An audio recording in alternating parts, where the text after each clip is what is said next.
An over-the-Rhine man says he was just letting out his frustrations on Facebook. And now he could go to jail. 9 News reporter Bryce Onslinger is here now with more on how his story could end up affecting all of our First Amendment rights. Bryce? Well, Clyde and Carol, divorce and custody battles have always been nasty, but now social networking has taken those fights to a whole new level, and one man is finding that out firsthand. Mark Byron says he turned to Facebook after being accused of verbally abusing his soon-to-be ex-wife.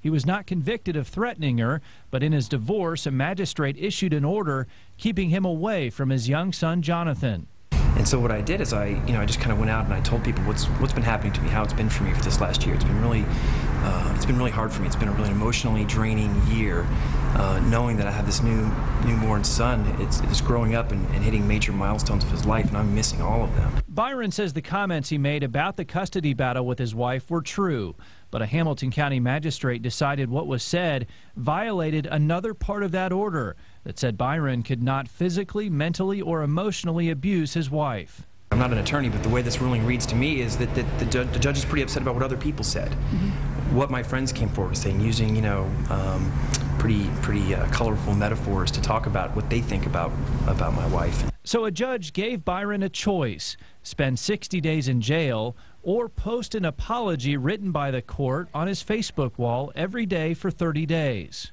It's two things. He's telling me that I can't say what I want to say freely on Facebook, and he's saying that now I have to say what he tells me to say, so it's very difficult for me.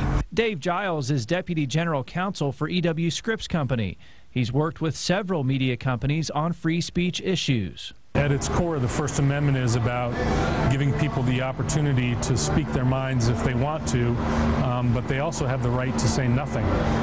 And for a court to compel him, to force him to say something, essentially what I understand to be against his will, seems to harken back to the Dark Ages. Giles says he understands laws protecting people from being verbally abused, but in this case, the messages posted were not sent directly to Byron's wife, and she was blocked from his Facebook account. Byron says he's received a lot of support from people who think his First Amendment rights have been violated. I think that this scares a lot of people, to think that we're not going to be allowed to go on Facebook and say what we want about what we're feeling that day. I think that scares a lot of people.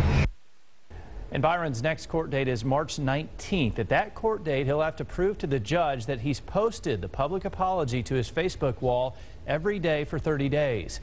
He says he's done it every day so far, despite the fact that the court-ordered apology has his son's name spelled wrong twice. Clyde? This is a case to watch. All right, Bryce, thanks.